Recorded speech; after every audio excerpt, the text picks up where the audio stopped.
Okay, so we toss around a lot of labels in our daily lives, We right? do. But this deep dive, we're not talking brands or anything like that.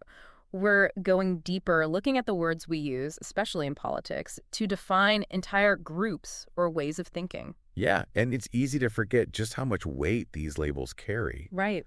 They shape not just how we understand different ideologies, Mm. but also how we react to them, sometimes without even realizing it. And that's exactly what got me thinking about this whole thing. You shared this article, Why We Should Not Be Reactionary. And it really got me thinking about how we just throw these terms around, like conservative, reactionary. We use them so casually, but do we really know what they mean? Right, and that's what I find so fascinating about this whole topic. This idea that language isn't just some passive tool for describing reality, it's actively shaping the way we see the world. It's true. The words we choose, they have this incredible power to influence how we perceive different ideas Hmm. and even dictate how we interact with people who hold those views. And the author of this article, they really hit you with this idea right off the bat. They quote this guy, Anthony Ludovici, who said that, get this, the words we use to describe things can actually outlast the things themselves. Hmm. Like, the words have a longer shelf life than the actual thing, you know? It Yeah. really makes you think twice about every conversation, doesn't it? It does. It makes you realize that choosing our words carefully, especially when we're talking about something as charged as politics, Oh, for sure. it's not just about being polite. It's incredibly important for having any kind of productive dialogue. And this article argues that, honestly, we've gotten a bit lazy with that, especially when it comes to a word like conservative. Yeah, I mean, it's become this catch-all term, right? it has. But as the author points out, a Soviet bureaucrat who's desperately clinging to power, Mhm. they could be labeled conservative in their own way, right? But then you have someone in America who's fighting tooth and nail to uphold the Constitution, and they might also be called conservative. Same label, totally different worlds. It's a perfect example Yes. because it shows how just wanting to preserve something on its own doesn't actually tell us much. It's like saying, I'm a collector. Exactly. But what are you collecting? Stamps, vintage cars, beanie babies.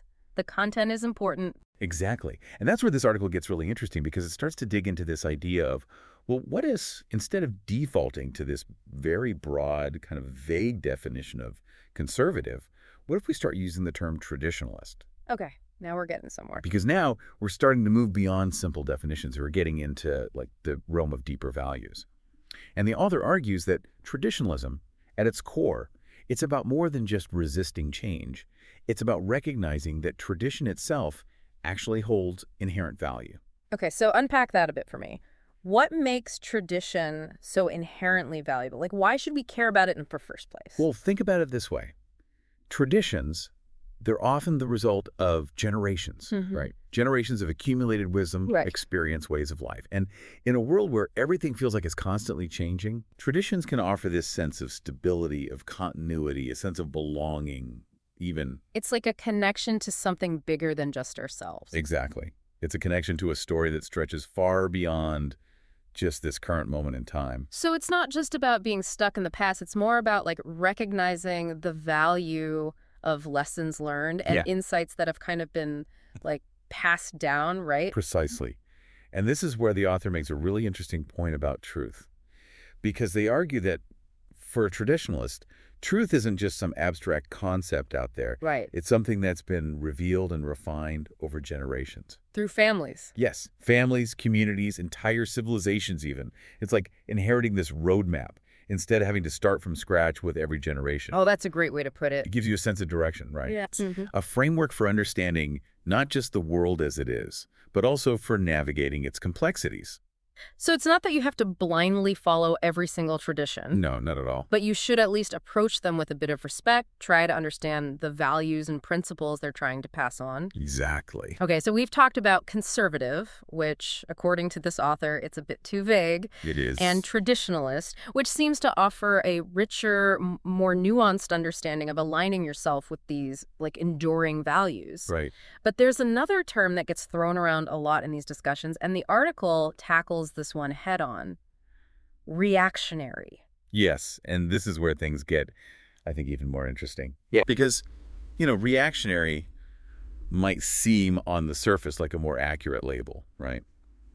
For people who are advocating for, say, a return to a previous way of life, a return to certain values or Right, traditions. because they're reacting to something, right? Exactly. But the article suggests that even reactionary as a term might be problematic. Okay, I'm intrigued. Why is reactionary such a loaded word then? Well, you kind of hinted at it, right? It's like by accepting that label reactionary, you're letting someone else write the story for you. That's a great way to put it. It's like you're always on the defensive, defined by what you're against instead of what you're for. And the author makes this point about language, and it's so true.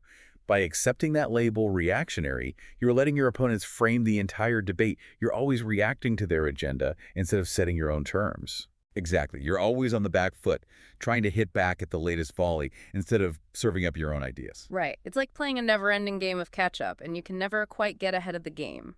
And that's why the author suggests that traditionalist, with its emphasis on these enduring values, this sense of continuity, it actually offers a much more constructive and empowering framework for understanding these ideologies.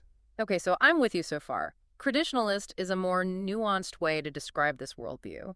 But can you give me some concrete examples? Like, how does a traditionalist approach actually play out in the real world? What makes it different from just being, stuck in the past? That's a great question.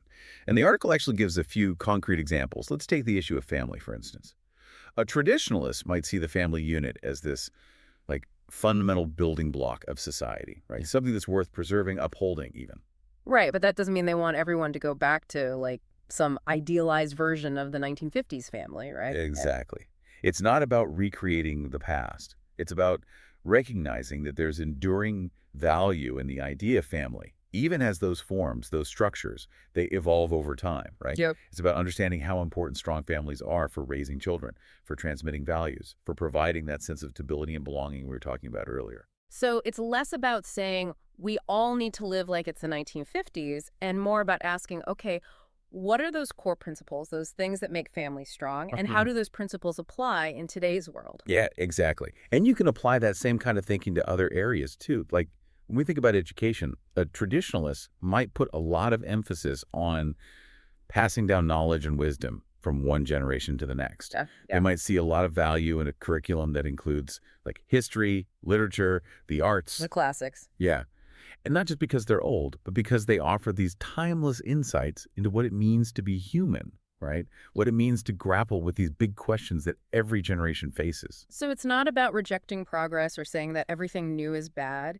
It's about grounding ourselves in the wisdom of the past while also looking towards the future. Absolutely. It's about recognizing that we're part of a much larger story, a story that stretches far beyond just our own individual lives. That makes a lot of sense. But, I do wonder, are there any potential pitfalls to this idea of traditionalism? I mean, could this emphasis on tradition sometimes lead to, like, resisting change that's actually necessary or, holding on to things that have maybe outlived their usableness? That's a really important question. And it's something that I think anyone who talks about tradition has to grapple with.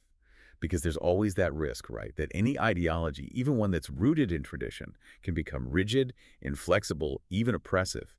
And that's why it's so important to approach tradition with a discerning eye, to be able to say, okay, this custom, this practice, is it truly life-giving?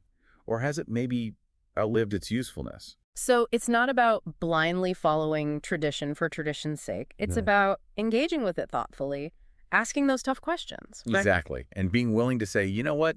This particular tradition, it might have served a purpose in the past, but it's not serving us anymore. It's about keeping those core values at the forefront. Exactly. Okay, so to kind of recap here, we've talked about how the words we use, especially in a political context, they can really shape our whole understanding of these really complex issues, You right? do. It's true. We've talked about how conservative, while a common term, it's kind of vague, Yeah. and how reactionary, even though it seems more descriptive, it can actually be a bit of a trap. And then we really dug into this concept of traditionalism, which seems to offer, I think, a richer, more nuanced way to think about this impulse to preserve and uphold those values that have stood the test of time. And what's important to remember is that these are just starting points. Right. This isn't about putting people into boxes. Exactly. The goal isn't to be able to categorize everyone perfectly or to say that one label is inherently superior to another.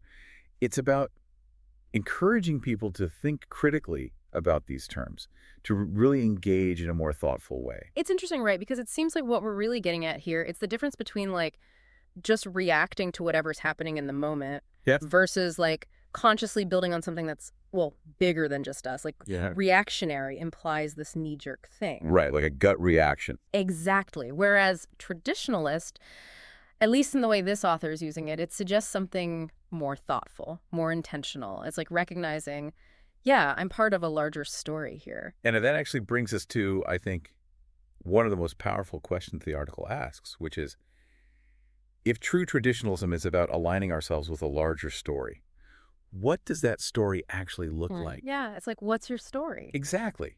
And for each of us, that story is going to be different, right? Of course. But it's about identifying those values, those principles, those threads that connect you to something bigger. It's almost like a mission statement, but it's not just about like your personal goals. It's about like, what are the deeper things that are going to guide your life, the values you want to pass on, the kind of world you want to leave behind, you know? It's about recognizing that those enduring values, the things that connect us to the past and guide us towards the future, they often reside in those traditions and wisdom that we've inherited.